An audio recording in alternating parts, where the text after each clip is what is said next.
O Senhor esteja convosco. Ele está no meio de nós. Proclamação do Evangelho de Jesus Cristo segundo Mateus. Glória a vós, Senhor. Naquele tempo, vendo Jesus as multidões, compadeceu-se delas, porque estavam cansadas e abatidas, como ovelhas que não têm pastor. Então disse a seus discípulos: a messe é grande, mas os trabalhadores são poucos. Pedi, pois, ao dono da messe que envie trabalhadores para a sua colheita. Jesus chamou os 12 discípulos e deu-lhes poder para expulsarem os espíritos maus e para curarem todo tipo de doença e enfermidade. Estes são os nomes dos 12 apóstolos. Primeiro, Simão, chamado Pedro, e André, seu irmão, Tiago, filho de Zebedeu, e seu irmão João, Filipe e Bartolomeu, Tomé e Mateus, o cobrador de impostos, Tiago, filho de Alfeu e Tadeu, Simão, o zelota, e Judas Iscariotes, que foi o traidor de Jesus. Jesus enviou estes 12 com as seguintes recomendações: não deveis ir aonde moram os pagãos, nem entrar nas cidades dos samaritanos, ide antes as ovelhas perdidas da casa de Israel. Em vosso caminho anunciai: o reino dos céus está próximo. Curai os doentes, ressuscitai os mortos, purificai os leprosos, expulsai os demônios. De graça recebestes, de graça deveis dar. Palavra da salvação. Glória a vós, Senhor. Peçamos neste momento a luz do Espírito Santo a nos iluminar, para que esta palavra proclamada e agora escutada produza frutos de salvação na nossa vida. Amém. Irmãos e irmãs, celebramos hoje a liturgia do 11º domingo do tempo comum. E avançamos um pouco mais na escuta do Evangelho segundo Mateus.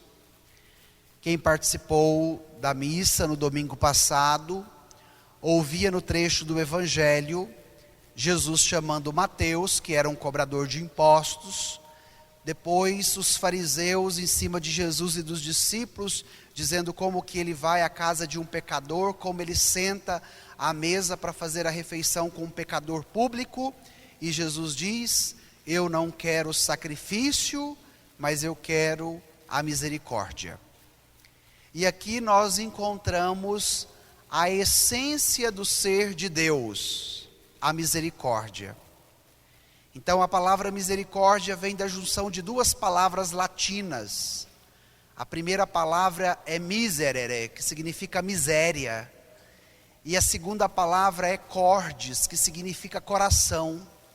Então o que significa a misericórdia? Assumir a miséria do outro no seu coração. E foi isso que Jesus fez com Mateus. Assumiu a sua miséria, deu a ele uma nova condição da graça e do perdão, que o transformou e fez dele uma nova criatura.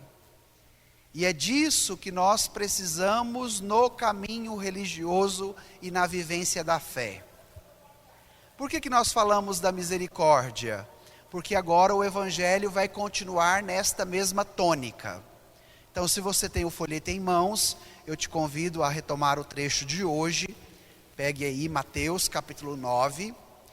Vamos aos versículos 36, 37 e 38. A primeira parte aí do texto. Vamos ler juntos? Naquele tempo, Vendo Jesus as multidões, compadeceu-se delas, porque estavam cansadas e abatidas, como ovelhas que não têm pastor. Então, Disse a seus discípulos: a messe é grande, mas os trabalhadores são poucos. pedi, Pois ao dono da messe que envie trabalhadores para a sua colheita. paremos aqui. Então, a primeira atitude de Jesus é a mesma do evangelho do domingo passado. Jesus viu Mateus. E agora no evangelho de hoje, Jesus vê as multidões. E como que estava esse povo? Como que estavam essas multidões? Cansadas e abatidas, como ovelhas que não têm pastor. E nos disse o evangelho que Jesus se compadeceu. Então, o que significa se compadecer? Significa ter compaixão. Significa ter misericórdia. Ou seja, Jesus olha para a dor, para o abatimento, para o cansaço daquele povo, e ele não é em parte como se fosse do seu ventre, e sai para que faça a diferença. Com a culpa daquela situação difícil, que causa em você abatimento, que causa você em cansaço, em Deus. E o Evangelho te aponta hoje o contrário, que diante da sua dor, do seu cansaço, do seu abatimento, o Senhor vê, o Senhor se compadece, o Senhor se aproxima, o Senhor faz a diferença. E o Evangelho sempre me chama a atenção, porque ele é uma palavra viva. E sendo uma palavra viva, é para a nossa vida. Dialoga com a nossa realidade. Como que estava a multidão? Cansada e abatida. Pode ser que hoje você chegou nesta igreja desta maneira. Cansado e abatido.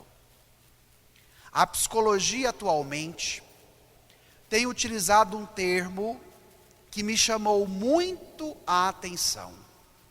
A psicologia tem denominado o nosso tempo como a era do cansaço. Nós estamos sendo qualificados de maneira metodológica, científica e reflexiva pelo nosso cansaço. Então, a palavra de hoje tem alguma coisa a nos dizer? Quando o Evangelho nos fala que as multidões estavam cansadas, abatidas, como ovelhas sem pastor, você também se reconhece nesta multidão? Se pergunte. E aí? Por que o cansaço? Por que o abatimento? Aí nós teríamos que ficar aqui o dia todo para elencar alguns motivos de tudo isso. A correria, o acúmulo de atividades, o nosso ritmo de vida e tantas outras coisas que vão nos empurrando, e quando a gente vê, se torna refém e fala: o dia está pequeno, o ano está passando rápido demais. E por que nós temos essa sensação? Porque o modo como nós escolhemos viver tem resultado nisso. E depois o efeito final: cansaço e abatimento. Diagnosticando a realidade, olhando para o Evangelho que dialoga com essa mesma realidade, Jesus aponta para os discípulos uma ação. Não é se tornar vítima do cansaço, não é se legitimar diante do abatimento, e nem se convencer da dor e do sofrimento, mas Jesus chega, Jesus vê, Jesus se enche de compaixão e agora nos faz um pedido que é capaz de responder aos anseios mais profundos da nossa alma. Ao mesmo tempo, na concepção bíblica, Jesus aqui no Evangelho vai cumprir uma profecia do Antigo Testamento. Se depois em casa vocês voltarem no livro do profeta Ezequiel, capítulo 34, o povo de Israel estava sofrendo porque não tinha pastores. E agora o Senhor se torna o pastor do seu povo. E aí nós podemos até voltar ao Evangelho de João, onde Jesus vai dizer: eu sou o bom pastor dá a vida pelas ovelhas. Então as ovelhas estão cansadas? Sim. As ovelhas estão abatidas? Sim. Mas agora elas são capazes de encontrar um pastor que é capaz de mudar esta realidade. Não se legitime no seu cansaço. Não se convença do seu abatimento, mas se abra a uma palavra de esperança, a uma palavra de ânimo, a uma palavra de coragem que hoje chega ao seu coração por meio do Evangelho. E aí vem a indicação prática, olhando para esta realidade que está muito semelhante à nossa. Jesus vai dizer: a messe é grande, mas os trabalhadores são poucos. Pedi, pois, ao dono da messe que envie trabalhadores para a sua colheita. Mais uma palavra atual, diante da escassez que nós vivemos em todos os aspectos. Começando da vida, da comunidade, da igreja como um todo, e depois abrindo isso para as outras estruturas, minha gente, que não são só da igreja. Nós estamos hoje carentes de referenciais em todos os ambientes, em todas as instâncias, que sejam capazes de fazer a diferença. Porque a nossa cultura tem nos convencido ao mediano. E o mediano gera a cultura da mediocridade. E aí, se a gente olha para a dimensão política, não tem cara nova, não tem gente nova, e as figurinhas todas batidas e carimbadas. Trazendo isso para dentro da realidade da igreja, olhamos as dificuldades hoje de se manterem as obras, a vida religiosa consagrada, as estruturas pastorais. Então esse sistema que hoje nos abraça de maneira tão feroz, precisa ser iluminado pela força da palavra, e agora Jesus nos dá uma indicação que é capaz de fazer a diferença, principalmente no campo da fé. Existe uma messe, existe uma obra, e esta obra tem dono. Portanto, pedi ao Pai, que é o dono da messe, que mande operários para esta messe e que ao mesmo tempo possibilite a continuidade desta messe, porque ela não pode ser minha, ela não pode ser sua, mas ela é do Divino Pai Eterno. E aqui vem um elemento primordial para a compreensão do Evangelho e depois para a nossa vida. Qual a dificuldade que nós temos hoje de pedir, de confiar? É porque nós imaginamos que tudo está sob o nosso controle. Tudo sou eu que tenho que fazer, logo o mérito também é meu. Por isso, partir para uma decisão que vai te provocar, em primeiro lugar, a confiança, pedir, ao mesmo tempo a necessidade de se colocar diante do Pai, não é fácil para o nosso tempo. Porque, repito, somos convencidos a uma dinâmica que eu resolvo tudo, que tudo tem que estar sob a minha mão e o meu controle. E agora vem a palavra de Deus. A nossa sociedade, abatida, cansada, a nossa paróquia abatida e cansada, só poderá ter um novo fulgor a partir do momento que nós nos abrirmos a esta indicação de Jesus. Temos um Pai, Ele é o dono da messe. Então vamos confiar nele e vamos, em primeiro lugar, pedir a Ele. Porque a messe sendo do Pai, mesmo passando pela escassez de operários, ela não acabará nunca. Então, o Senhor quer contar conosco? Quer. Mas o Senhor também não fica ali dependente do nosso capricho. Tem que ser do meu jeito. Se eu não receber esse reconhecimento, para mim não serve. Se eu não der certo com aquela pessoa, então eu não volto mais. O Senhor não olha pelo nosso capricho. E nem quer nos legitimar neste capricho. Mas o Senhor abre os horizontes e nos aponta para uma realidade intrínseca e profunda: a oração.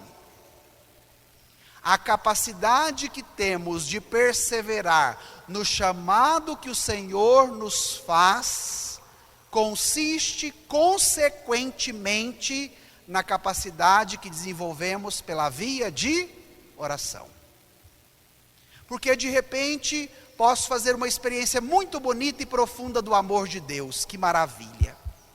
E aí chego empolgado, quero ajudar, quero fazer, até começa, desenvolve um trabalho e depois some, nunca mais aparece. O que isso revela? Uma inconsistência da nossa vida de oração e da nossa relação com o Divino Pai Eterno. Por isso a indicação prática: pedi ao Senhor da messe. E aqui não é somente uma questão numérica para resolver os quadros institucionais, mas em primeiro lugar, esta realidade, ela é ontológica, ela é antropológica, ela é para fazer a diferença na vida da pessoa. E a pedagogia do texto é muito interessante, porque agora Jesus avança. Vamos lá no texto? Pegue aí o seu folheto. Agora nós vamos para o capítulo 10, seguindo versículos 1 e 2. Vamos ler juntos? Jesus chamou os 12 discípulos e deu-lhes poder para expulsarem os espíritos maus e para curarem todo tipo de doença e enfermidade.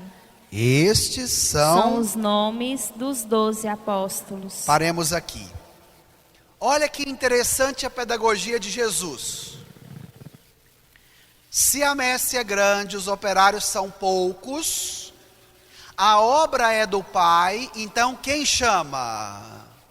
Jesus. Os apóstolos são constituídos em dois movimentos. O primeiro movimento são chamados. E o segundo movimento são enviados. Aí o Evangelho nos diz. A partir do momento que a igreja se confia no Senhor, dono da messe, e ao mesmo tempo sabe que esta messe é dele,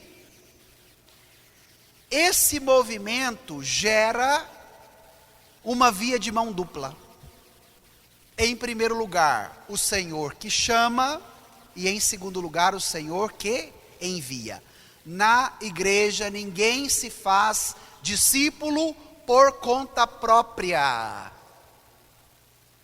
O movimento do Evangelho é de ser chamado e de ser enviado. E aqui está a dignidade da nossa vocação.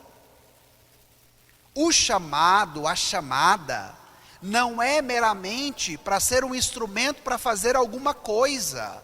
Mas o chamado pelo Senhor é para fazer uma experiência de vida com Ele, no qual você se transforma por inteiro. Porque o que precede o fazer, em primeiro lugar, é o ser cristão. E essa dinâmica também precisa entrar em nós, porque de repente, nesta correria, neste acúmulo de afazeres, nós imaginamos que a nossa missão na igreja é só fazer alguma coisa. E eu quero te dizer, não é. O fazer é consequência. E aí nós temos muita desestabilização dentro da igreja, porque a partir do momento que eu não faço mais alguma coisa, eu não apareço. E eu quero te dar uma boa notícia: antes de fazer, a sua vocação primeira é ser. Por isso ele chama por primeiro e depois que ele envia. Nesta dinâmica, cada pessoa humana também é convidada a ser alcançada por estes dois movimentos, ser chamado pelo Senhor para ser cristão e depois, consequentemente, enviado para realizar esta missão na qual você foi designado. E agora a palavra te pergunta: como é que você tem vivido o seu chamado? E depois, consequentemente, como você tem vivido a sua missão. O ministério que os apóstolos recebem é um ministério terapêutico. O que é que eles devem fazer? Expulsarem as pessoas que estão possuídas pelos espíritos maus e curar todo tipo de enfermidade. No versículo que antecede o início deste texto, vai nos dizer Mateus que Jesus veio para anunciar o reino de Deus. E o reino de Deus por si só, estabelecido, ele retira todo o mal. Por quê? Porque prevalece apenas o bem. E eu quero tomar esse conteúdo com vocês, porque tem me preocupado muito nos atendimentos as pessoas que ficam refém de demônio, de vozes, de espíritos e de tantas outras coisas. E eu digo a elas e vou dizer para vocês nesta homilia: a partir do momento que nós nos abrimos ao poder do reino de Deus, que se estabelece na nossa vida através de Jesus, o mal até pode vir, mas ele não nos vencerá. Por quê? Porque o ministério terapêutico de Jesus, estabelecido na minha vida, é capaz de vencer todo o mal. Então a energia que muitas vezes se gasta fazendo mandingas, querendo receita, vindo aqui querendo que o padre faz benzição e tantas outras coisas que nos chegam, que até me assustam, é fruto de uma incompreensão da palavra de Deus e da fé. Os 12 são chamados, em primeiro lugar, para serem de Jesus, para estarem com Jesus, e depois eles são enviados. E ao serem enviados por Jesus, têm o mesmo poder dele, de expulsar os demônios, de expulsar os espíritos malignos, de expulsar todo o mal que possa prevalecer, porque o reino de Deus está estabelecido. E este reino é só bondade, e sendo só bondade, dissipa todo o mal. Então, padre, o mal pode vir contra a minha vida? Pode, mas ele não vai te vencer, porque você está sob o reinado de Jesus. Você está sob a força de Jesus, e ele vence todo o mal. Então, de repente, a energia que você vai gastar com o capeta, com o gabiru, com o espírito, com a voz, com isso ou com aquilo, gaste com a sua fé em Jesus. Por quê? Porque o reino dele estabelecido vence todo o mal. Os apóstolos foram enviados para expulsarem os demônios. E hoje, pela fé da igreja, constituída sob os apóstolos, nós também experimentamos esta mesma graça. Irmão e irmã, se abra a novidade do Evangelho. É uma palavra que nos dá uma sacudida, mas ao mesmo tempo abre-nos os horizontes para uma nova realidade. Consequentemente, vocês perceberam que todos os 12 foram chamados pelo nome. Então, se nós olharmos aí para o texto, o Evangelho nos dá isso de maneira especificada. Primeiro foi chamado Simão, que recebeu o nome de Pedro, depois André, Tiago, Filipe, Bartolomeu, Tomé, Mateus. Por que o Evangelho apresenta o nome dos 12? Porque o nome caracteriza a pessoa. O nome diz respeito à pessoalidade, a individualidade de cada pessoa, que é única e irrepetível, mesmo que seja dois irmãos gêmeos muito parecidos, mas cada pessoa é de uma forma, e isso é maravilhoso, minha gente. A forminha que te fez é única, é só sua. E aqui já nos demonstra o desígnio amoroso de Deus para nós, porque é algo tão bom que essa matéria-prima e esse produto é único e irrepetível. Então, ser chamado pelo nome significa contemplar a pessoa na sua totalidade, na sua inteireza, na sua individualidade, naquilo que ela possui como filha amada de Deus.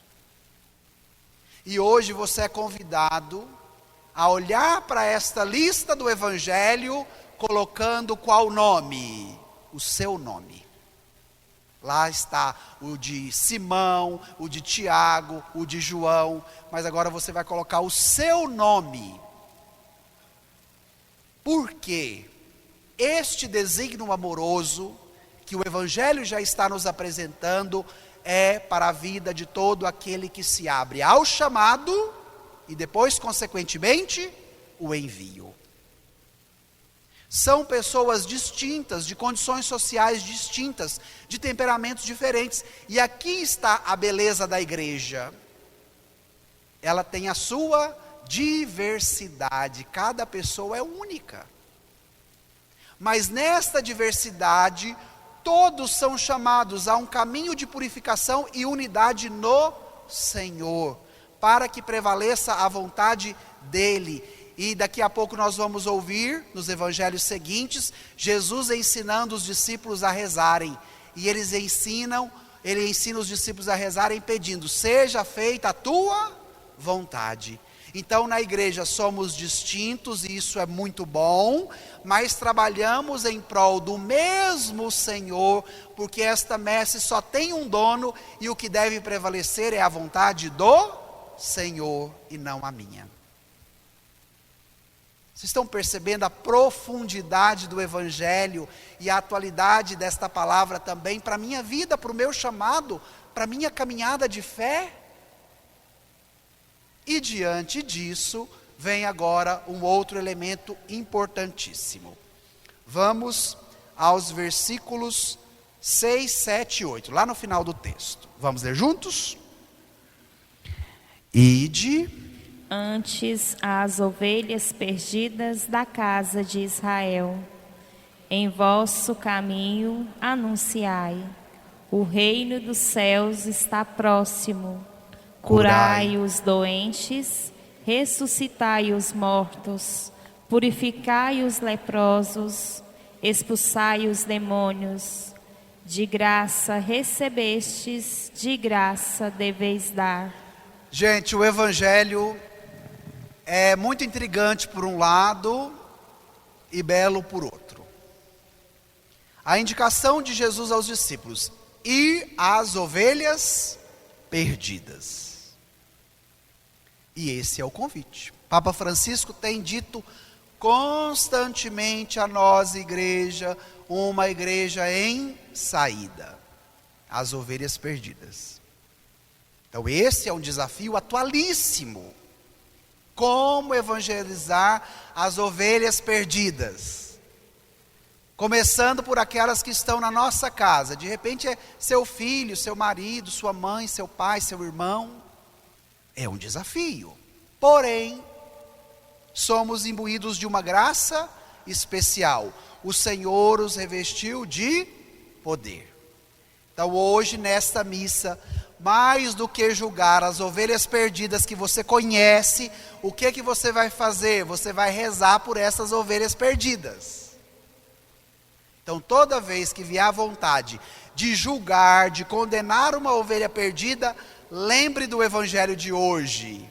Estas ovelhas perdidas também são destinatárias da salvação. Consequentemente, o anúncio não é meu, não é da minha pessoa, não é do que eu faço, mas o anúncio é do reino. Eu, como padre dessa paróquia, não posso fazer vocês discípulos meus. Está errado. Vocês não podem ser seguidor de padre, por mais exímio que ele seja, mas vocês devem ser seguidor de quem? De Jesus, porque o padre é humano, o padre peca, o padre também tem suas fragilidades. Então vocês têm que ser seguidor de quem? De Jesus, porque nós estamos a serviço dele. O reino é de Deus, a messe é do Pai. E você, como pai de família, no testemunho bonito que você dá, você como mãe de família, no testemunho de fé bonito que você dá, não é fazer dos seus filhos discípulos seus, mas do Senhor. E aqui está um desafio também. E esse desafio nos aponta para um outro sintoma muito preocupante do nosso tempo. Muitas vezes os pais chegam aqui, o casal, dizendo: padre, nós somos católicos, atuantes na vida da igreja, criamos os nossos filhos e agora estão aí todos grandes, já não participam mais, temos os nossos netos, nem batizados são, padre, os nossos netos, e a gente não sabe mais o que fazer. É um desafio. Então, a mentalidade do reino é que ele é de Deus. Nós somos chamados para esta vinha, para esta messe que é de Deus. E os discípulos que são chamados, consequentemente, são para Ele. E esse reino é só bondade, esse reino é do amor, é da misericórdia, e por isso ele vence todo o mal. Por isso Jesus reforça dizendo: o reino dos céus está próximo. Mas ele só pode estar dentro se nós nos abrirmos a esta graça, porque contra a nossa liberdade ele não vai. Padre, se eu me abro ao reino que está próximo e que quer me alcançar, a este Deus que me ama, que me chama, que fez-me de maneira ímpar e particular para esta missão, o que isso gera em mim? Gera um processo terapêutico, cura os doentes, gera em você um processo interior novo, que é de ressurreição, ressuscitar os mortos, porque o cansaço, o abatimento que nos maltrata tanto, faz com que nós sejamos mortos-vivos, como aquela brincadeira de criança. Estamos vivos fisicamente, mas quando olhamos para a nossa dimensão interior, parece que a realidade é só de morte. Então hoje, ressuscitar com Cristo, purificar as lepras. Então quais são as sujeiras que muitas vezes me marcam, me sujam e que hoje precisam ser purificadas? Partindo daí, expulsar os demônios. Então não vou ser mais vítima do mal, mesmo que ele me enfrente, mas eu sei que em Cristo eu sou mais do que vencedor. O reino de Deus estabelecido cura as doenças. O reino de Deus estabelecido ressuscita os mortos. O reino de Deus estabelecido purifica os leprosos. E o reino de Deus estabelecido expulsa o demônio. Que maravilha, gente, o evangelho de hoje. Como essa palavra é completa. E aí, como é que Jesus encerra lá na última frase do versículo 8? De graça recebestes, de graça deveis. Vamos repetir? De graça recebestes, de graça deveis dar. Quero fechar com a seguinte reflexão. Desde a Revolução Industrial, que foi iniciada ainda no século XIX, se estabelece um sistema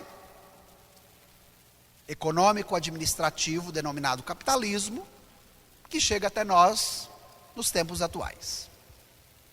E esse processo, ele não se tornou apenas econômico, mas ele também foi alcançando as pessoas nas suas dimensões mais profundas. E tudo hoje deve ser comercializado. deve ser pago por algum valor. Por que trazer esta mentalidade do nosso tempo? Para compreendermos o Evangelho. O que o Evangelho nos disse? De graça recebestes, de graça deveis dar. Esse modelo que tem nos doutrinado com tanta força está nos privando da dinâmica da gratuidade. Porque hoje o pai e a mãe que tem a meninada em casa boa para ajudar, só recebe ajuda se oferecer alguma coisa em troca. Para ajudar a mãe a lavar a louça, se ela não falar que vai dar 10 reais, que vai dar o tênis, que vai dar roupa, não ajuda. Mas essa questão não é só com a meninada nova, não, é também com a veiarada.